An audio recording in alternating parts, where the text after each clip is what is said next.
Going on the road to Stegeman Coliseum, um, I think one of the things that we talked about as far as the league is concerned, the league being as good as it's been maybe ever, would have been the fact that we may get 9 teams in the NCAA tournament.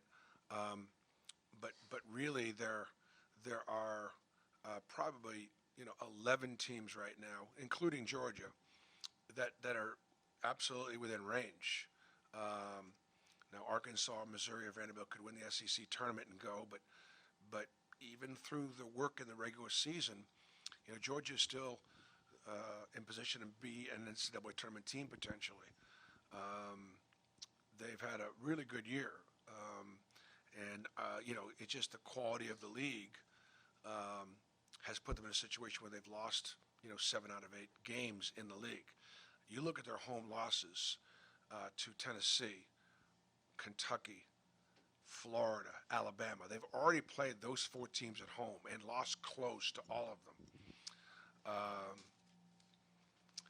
uh, you know, and to Georgia's credit, they are still fully engaged. Um, they got a great backcourt. I think their guards are really really good. Um, they can play big at the 4. They can play small at the 4 and play 4 guards.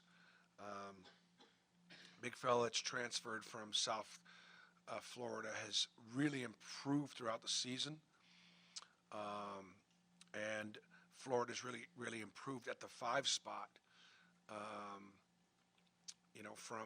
from a year ago. So um, for us, um, Tennessee has won 5 road games. Alabama, South Carolina, and Kentucky have won 4. We've won 3.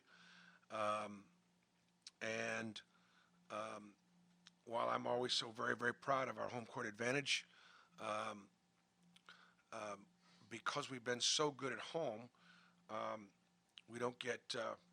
Um, there are some that would say, "Hey, when we don't play at home, we don't win." Um,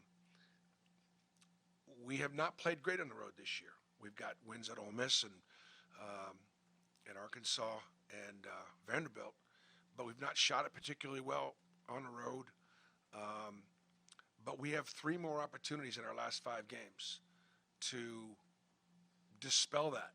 Now it's not going not going to be easy, but that's the opportunity that is in front of us. Um, we will be without Jalen Williams, um, and I would imagine that he'll travel with us to Georgia, um, and after that, I think it'll be sort of. We sort of thought it was an injury that didn't do any major damage, and so the time frame of when he would be back would be. There was a lot of things talking about 10 days to 2 weeks, so on and so forth, but I don't think there was anything concrete in that. He will travel to Georgia, and at this point, I don't anticipate him playing. And at that point, from that point, we'll take it. We'll go kind of go from there. But it'll be, next week, Saturday will be 1 week from his injury. The following Saturday will be 2 weeks from his injury. So.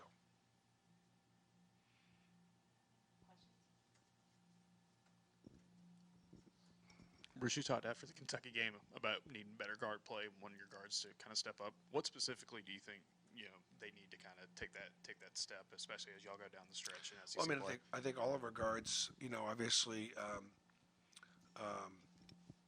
with a team again like Georgia or a team like Kentucky or a team like Florida or a team like Alabama, some of the best teams in our league have got really good guard play from 3 or 4 guards.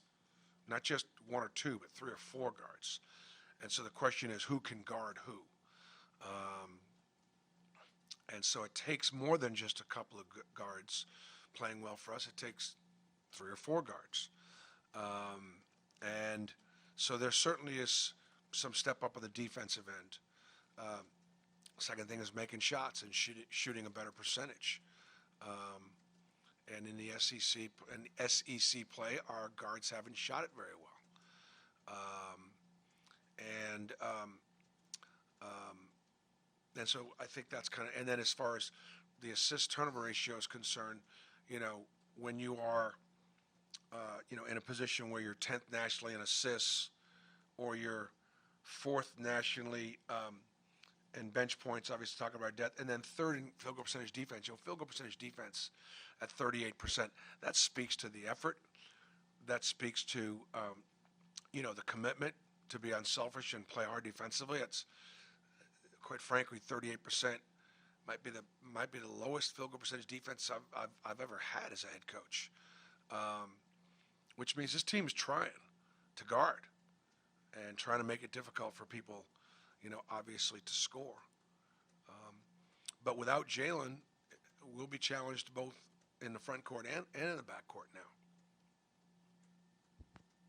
Bruce, so once you get to the next game after this one against Tennessee, it'll sort of be a game-by-game thing for Jalen where you'll kind of evaluate him ahead of time? Yeah, I just know he's not playing Saturday.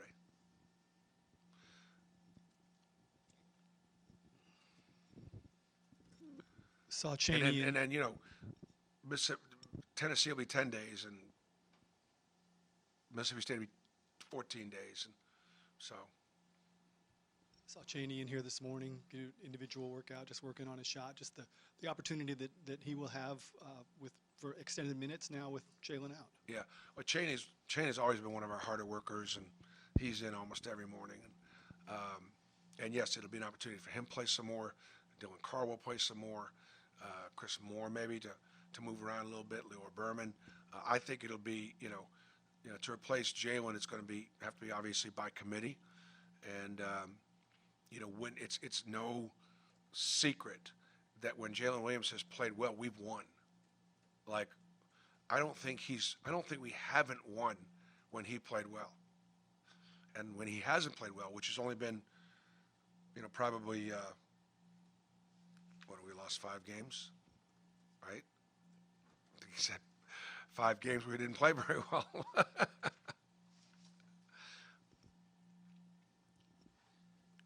You mentioned defense and just kind of the buy-in. Did you see some of that against Kentucky as well? Like, even though the shots weren't falling, that y'all were able to kind of still hang around there because y'all held down a really good offense like y'all did. Yeah, I mean, the guys, again, to hold Kentucky 20 under their average and only give them 4 threes when they make 8.5, still, you told me those 2 things. I think we're going to win the game. And I just point to. We could do a better job of rebounding the ball. Our first shot defense has been really, really outstanding, maybe one of the best in the country. But then we've got to go chase things down. Fascinating to watch last night, games being won and lost with a second shot on offensive rebounding. Just staying in a play. Everybody thinks it's 3-2-1, the shot. It's not the shot. It's the shot after the shot. And it's just a great lesson to learn to stay in the play until the buzzer sounds. And we could do a better job with that as it relates to our second shot defense. We get a block shot, great. They came in 3-2, they go in there, we block the shot, but then they get the 50-50 ball, put it back up and win the game. We got to block the shot, and then we got to get the ball. We got to possess we play defense, they miss it, we got to be able to get the rebound. Finish the play, end the possession. With Jalen down, do you feel like you've seen guys like Chaney or some of these other guys kind of this week in practice, know that some pressure's on and maybe step it up a little more to help out the team? Not the only thing I've noticed in practice, and again, we did take a couple of days off this week, which I thought we needed mentally as much as anything, was you're beginning to sense, and but I sensed it before South Carolina and Kentucky, they can see the light at the end of the tunnel. We have 5 games left in the regular season. They understand these are all, still precious. We still can finish 1st to 7th, in this league, and we know where we want to finish, and so I think the guys are locked in and pretty focused. Yeah, you mentioned that bye week. I just want to ask, how that was for you guys having a couple days off. I think you and Carolina were the last two teams in the SEC to get one. I mean, it was great. I mean, I think we needed it. Obviously, with Jalen's injury, it helped us get organized. But I think more than anything, just like we've had since the beginning of the year, it's been 2 games every week and 7 days a week, and it's been that grind. And I just think that, Tuesday I went out and recruited the state tournament, and it was just good to be away. It was just good to be away a little bit. And I thought the guys, when I saw the guys yesterday, I thought they were glad to see me and missed me a little bit, and I was glad to see them. But if we had come back Monday and had a game Wednesday, I don't know that would have felt the same way.